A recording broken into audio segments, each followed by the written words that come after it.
I'm Susan Zinn. I'm a licensed psychotherapist, certified trauma and eating disorder specialist, and the founder of Westside Counseling Center. Here are my top 5 things I learned during social isolation. Number 1 is loneliness hurts us more than we thought. Biological isolation and loneliness has a massive impact on our mental health and wellness, especially for our youth.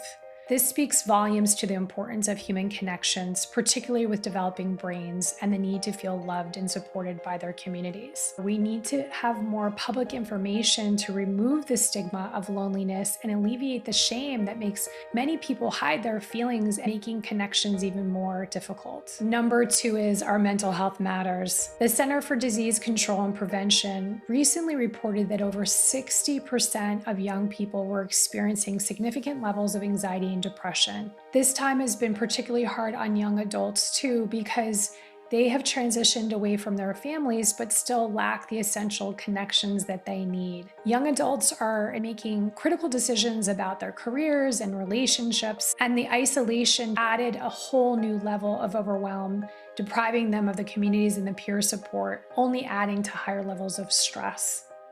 The third thing that I learned was the power of nature. One of the silver linings during the pandemic was people were getting outside in nature more, enjoying our national parks and wide open space. I think many of us took our natural surroundings for granted. I took so much joy watching a bird's nest outside my home office window. 8 different birds laid their eggs over the year. This seems small, but the joy I received from hearing the babies peep throughout my day was tremendous. The fourth thing I learned during social isolation is asking for support is a strength.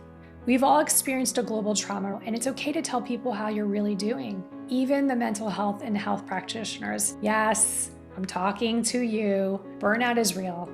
And many of you are talking about experiencing emotional exhaustion and feel overwhelmed by how much need there really is. It's important to ask for help.